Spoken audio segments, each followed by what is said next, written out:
میں نے خواب کے اندر مدینہ پاک کی فوت شدگان بیویوں کو، عورتوں کو خواب میں دیکھا. وہ سیر کر رہی تھی لیکن میری بیوی ان کے ساتھ نہیں تھی. میں نے پوچھا کہ میری زوجہ بھی فوت ہوئی ہے، آپ میرے محلے کی، میرے خاندان کی خواتین ہیں، آپ کے ساتھ وہ نہیں آئی؟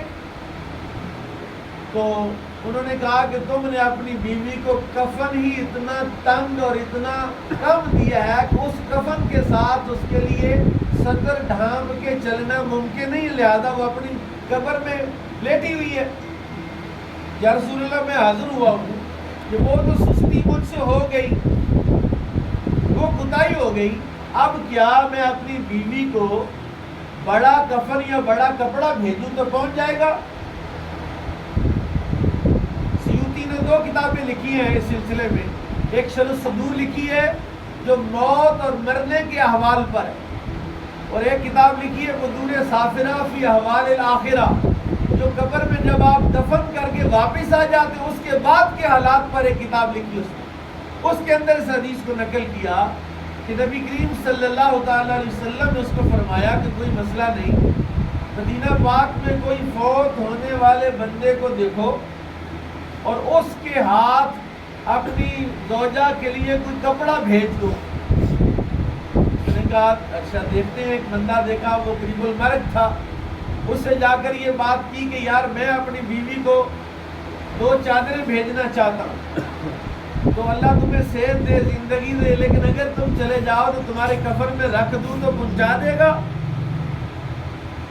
اس نے کہا میں نے کون سا اٹھا کے لے کے جانا ہے، آپ رکھ دینا. چنانچہ اس نے اب 2 چادریں لی اور اس کو زعفران سے رنگ دیا. سفید چادریں تو ہر کوئی کفن میں رکھتا ہے. اس نے کہا میں چادریں رنگ کے رکھتا ہوں، پھر میں دیکھوں گا کیا میری بیوی کو جو چادر پہنچی ہے وہ رنگدار ہے یا سفید ہے. چنانچہ اس نے ایسا ہی کیا، وہ 2 چادریں رکھی، بندہ فوت ہو گیا، اس کے کفن میں رکھی اور اس کو دفن کر دیا. 2 4 10 دن کے بعد دوبارہ اسے ان خواتین کی زیارت ہوئی جو فوت ہو گئی تھی، رشتہ دار محلے والی. اس کے ساتھ اس کی زوجہ محترمہ بھی تھی اور اس نے زرد رنگ کی چادریں زیب تن کر رکھی. اس کا مطلب ہے قبر کے اندر سوراخ نکال کے کوئی چیز کارگو نہیں کی جا سکتی، لیکن اگر ہم کسی کے ذریعے کوئی چیز بھیجیں تو وہ وہاں پہنچتی ہے. میں آپ کو ایک چھوٹی سی مثال اور دیتا ہوں. نبی کریم صلی اللہ تعالی علیہ وسلم کی حدیث ہے کہ جب کوئی بندہ اکیلا نماز پڑھتا ہے اس کو 1 نماز کا ثواب ملتا ہے، لیکن اگر وہ جماعت کے ساتھ نماز پڑھتا ہے تو اس کو 27 نمازوں کا ثواب ملتا ہے. 2 بندے مسجد میں آئے، اکیلے نماز پڑھنے لگے تھے. اس نے کہا یار اکیلے تو پڑھنی اور جماعت کرا لیتے ہیں. ایک ساتھ کھڑا ہو گیا اور دوسرے نے جماعت شروع کر دی. اب میری وجہ سے اس کو 27 نمازوں کا ثواب ملا اور اس کی وجہ سے مجھے 27 نمازوں کا ثواب ملا. زندہ اگر زندہ کو ثواب میں، اجر میں، نیکی میں، تقوی میں نفع پہنچانا چاہے تو قرآن کہہ رہا ہے، حدیث کہہ رہی ہے کہ اس سے ایک دوسرے کو ہم فائدہ اور نفع پہنچا سکتے ہیں. قرآن نے کہا یمحق اللہ الربا ویربی الصدقات، اللہ تعالیٰ سود مٹاتا ہے، صدقات میں اضافہ کرتا ہے. اب صدقہ کیا چیز ہے؟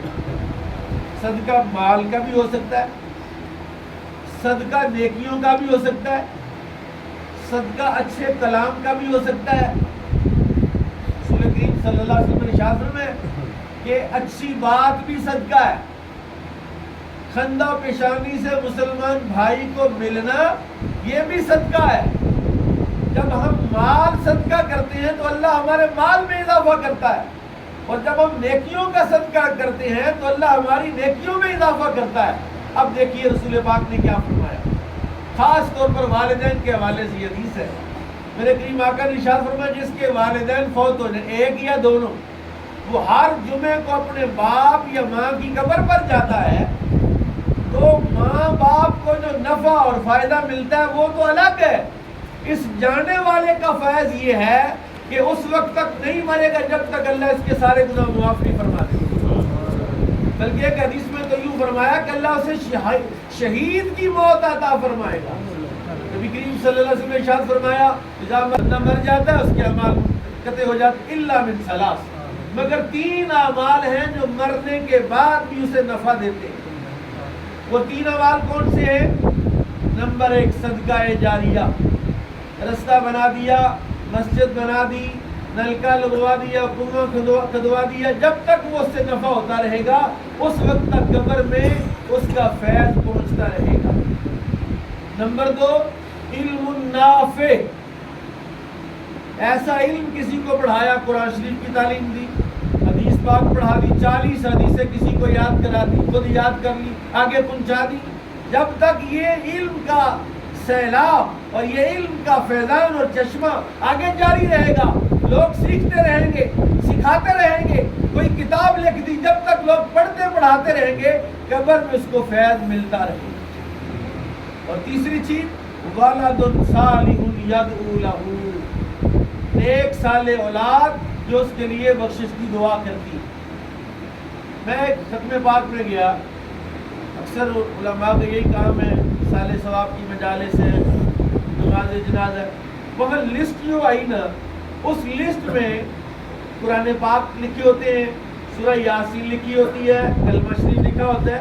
اس میں ایک عجیب بات لکھی تھی، اگرچہ تعداد اور کوانٹیٹی کم تھی لیکن لکھا ہوتا 4 رکعات نفل کا ثواب. یعنی نفل پڑھ کر اپنے والدین کی روح کو احسان کرنا، یہاں آپ پڑھیں گے آپ نے اللہ کے حوالے کرنا ہے اور کوئی شے وہاں پہنچانے والی نہیں ہے. ہم تو یہ سارے سالے ثواب کو کس کے حوالے کرتے ہیں؟ اللہ کے حوالے کرتے ہیں، اور اللہ اپنے فضل کے مطابق اس کو وہاں تک پہنچاتا ہے.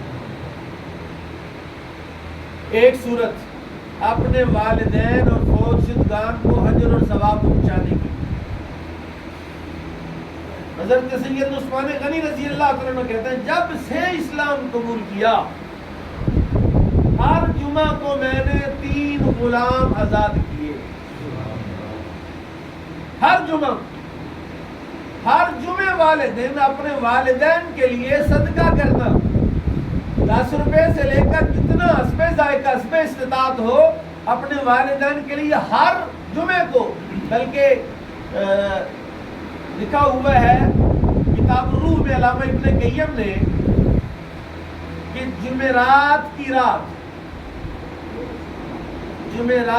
رات شام کے وقت فوت شدگان جو ارواح ہیں وہ اپنے عزیز و اقارب کے دروازے پر آ کر آوازیں دیتی ہے.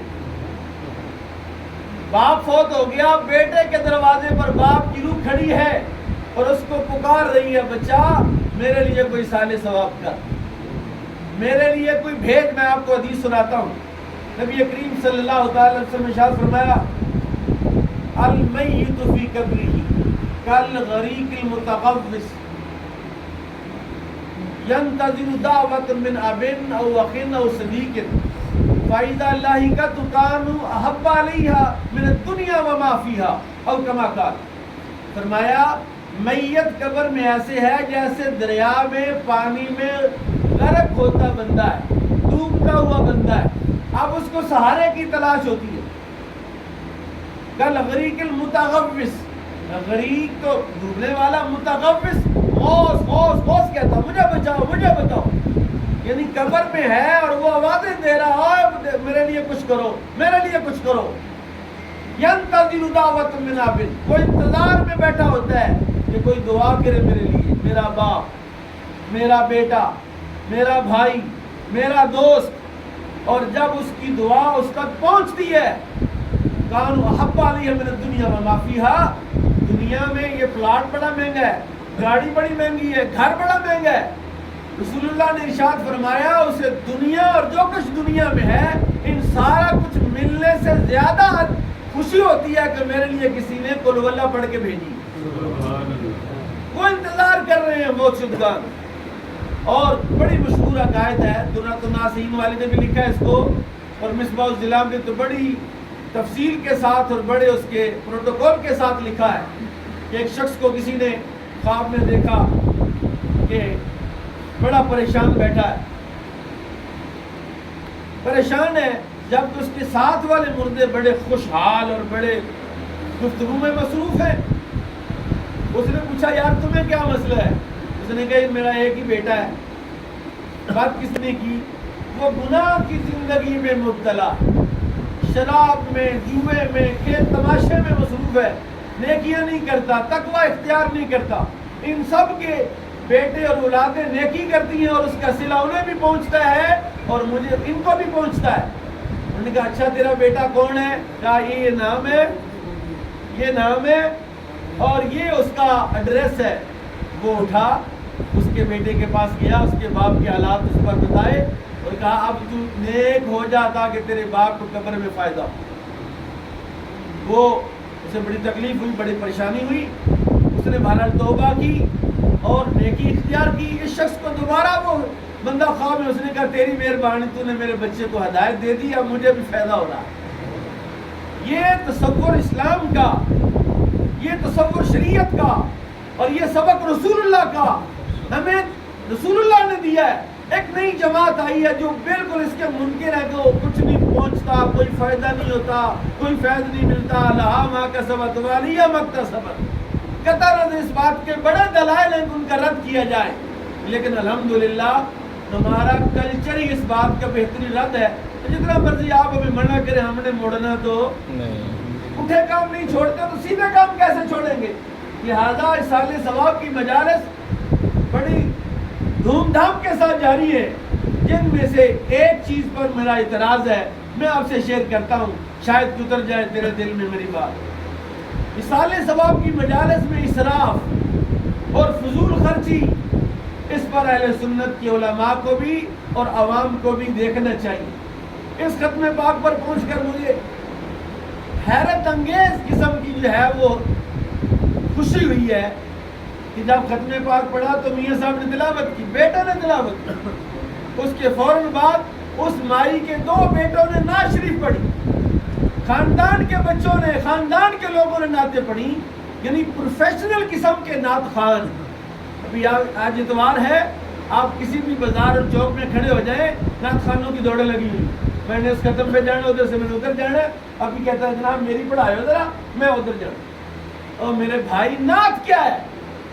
نعت تو رسول پاک کے ساتھ محبت کا اظہار ہے۔ اصل میں گفتگو کر رہا ہوں، مجھے آپ کی ضرورت ہے کہ میں آپ سے گفتگو کروں گا، لیکن نعت میں مجھے صرف رسول اللہ کی ضرورت ہے کہ حضور میری نعت سنے۔ یعنی کلام میں، گفتگو میں، تقریر میں تو بندے چاہیے، حاضری چاہیے، موجودگی چاہیے تاکہ میں ان کو سمجھاؤں کچھ، لیکن نعت میں مجھے کوئی نہیں چاہیے، صرف رسول اللہ چاہیے کہ میری بات رسول اللہ تک پہنچ جائے، حضور میری نعت سن لیں۔ تو حضور نعت سن لیں گے تو پھر جامی بن جاتا ہے، پھر رومی بن جاتا ہے، پھر راضی بن جاتا ہے، پھر قصیدہ بردہ شریف وہ اکیلے گھر میں کمرے میں بیٹھ کے پڑھتا ہے، کھڑے ہو کے پڑھتا ہے، تو رسول اللہ سننے کے لیے مدینے سے آ جاتے ہیں۔ جی اسراف کی بات کر رہا ہوں کہ جہاں 2 دیگوں کے ساتھ ختم پاک ہو سکتا تھا، وہاں 40 دیگیں پکائی گئی، وہاں اعلیٰ قسم کے کھانے تیار کیے گئے۔ بلا شبہ اعلیٰ حضرت امام اہل سنت نے فتاوی رضویہ میں اس کی 3 صورتیں بیان کی ہیں۔ ایک ختم کی صورت حرام قطعی ہے، ناجائز ہے ختم۔ دوسری صورت ہے کنڈیشنل جائز ہے۔ تیسری صورت ہے کہ بلا مشروط جائز نہیں، مستحسن ہے۔ حرام کی صورت کیا ہے کہ جو بندہ یا بندی فوت ہوئی، اس کی اولاد نابالغ بھی ہے اور بالغ بھی ہے، اگر ختم پاک اس کی وراثت میں سے کیا جائے تو نابالغ کی وراثت کو کسی اور کے لیے کھانا جائز ہے۔ تو جتنا کھانا پکایا، جتنوں نے کھایا، سب نے پیٹ میں جہنم کی آگ بھری ہے۔ الذین یأکلون اموال الیتامی ظلما انما یأکلون فی بطونہم نارا۔ وہ لوگ جو اپنے پیٹ میں یتیموں کا مال کھاتے ہیں، وہ اپنے پیٹ میں جہنم کی آگ بھرتے ہیں۔ یہ اعلیٰ حضرت نے فتاوی رضویہ میں لکھا کہ یہ حرام قطعی ہے ایسا ختم۔ اور دوسرا ختم کہ جس میں قرض لے کر، سود پر قرضہ لے کر ناک رکھنے کے لیے ختم پاک کا اہتمام کیا، ایسا ختم بھی اگر ایسا کیا تو حرام ہے، اگر ایسا نہیں کیا تو حلال ہے۔ اور تیسری صورت جیسے ماشاءاللہ جس ختم پاک میں موجود ہیں، سارے الحمدللہ بالغ ہیں، سارے صاحب حیثیت ہیں، یہ اپنی آزاد نیت کے ساتھ، خوش دلی کے ساتھ، یار ہماری والدہ فوت ہو گئی، ہمارے والد صاحب فوت ہو گئے، تو ہم نے ان کے ایصال ثواب کے لیے دوست احباب عزیز رشتہ داروں کو بلایا ہے، تو ہم ان کے لیے کھانے کا ہے تم اچھا کھانا کھلائیں۔ ایسا ختم نہ صرف یہ کہ جائز ہے بلکہ مستحب ہے۔ مستحب کا معنی اللہ رسول کو پسند ہے۔ اور ایصال ثواب کی باب میں آخری بات جو میں یہ عرض کروں گا کہ سب سے بڑا ایصال ثواب ہوتا ہے نا جی، آپ کہیں جی قاری صاحب مفتی صاحب بچے بھیجو مدرسے سے، آ جائیں گے بچے مدنی منع آ جائیں گے، پڑھیں گے۔ میں بچپن میں اس مدرسے میں حفظ کرتا تھا، یہ ساتھ پیچھے موجود ہے پھاٹک پر، ہمیں شہر میں لوگ بلاتے تھے، خاص طور پر گھر میں مائیاں ہوتی ہیں اسپیشل قسم کی پرانی، کہتے پتر پڑھو، اب پڑھ لیا بچوں نے، پونا گھنٹہ ہو گیا پڑھ لیا، کھانا بھی تیرم کا جب کھانا نہیں پکے قرآن شریف اور پڑھو۔